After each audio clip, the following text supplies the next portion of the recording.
Hello there. This is an astrological forecast for Aquarius for November of 2012. This also applies if you have an Aquarius ascendant. So my dear Aquarians, we have Venus, planet of love and money, in your 9th house for the first 3 weeks of this month.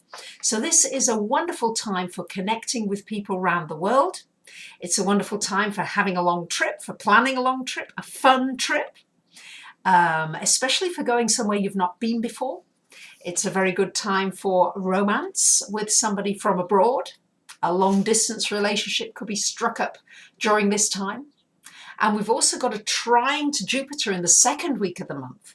So this is a wonderful time actually for starting a new business, for writing a book, for getting it published, for anything creative, connected with anything artistic or musical, or financial in business.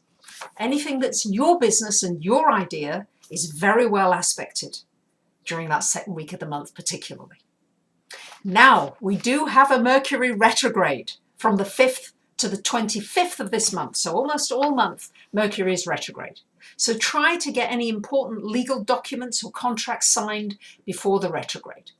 Make sure you back up your hard drive before it goes retrograde, and also try to get any repairs done on anything mechanical done before the retrograde.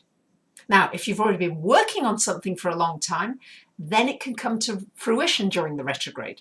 And it's a very good time if you want to renegotiate something. It's also a good time for talking to people about something maybe that you haven't wanted to share, and maybe you don't want them to listen too carefully. Do it during the retrograde.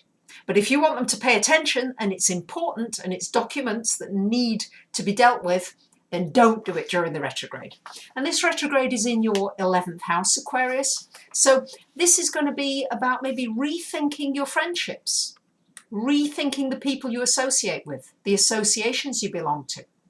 Maybe just having a rethink and a reassess. And when Mercury goes direct, then you'll be ready to make those changes. The biggest thing that's happening this month, if not all year, is that we've got a new moon solar eclipse in Scorpio on the 13th of the month. And it's in your 10th house. And the energy of a solar eclipse lasts for at least 6 months, if not longer. So it's a very important aspect that's happening. And for you, it's going to affect your career, your work, your life direction.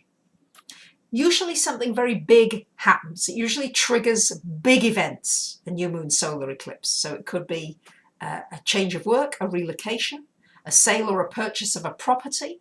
It could be something happening with your family, your security, your finances. It could be a new job, a new direction in your work. It could be a new relationship. So usually there's a crisis, but from that comes something new that can emerge, something new and better. For you, you're going to need to be looking probably at the balance of work and home life. That may well come up. And you may need to make some changes there. But you'll have every opportunity to set a new intention. That's what the solar eclipse does. It's new. It's new. Think of the sunshine, the new day.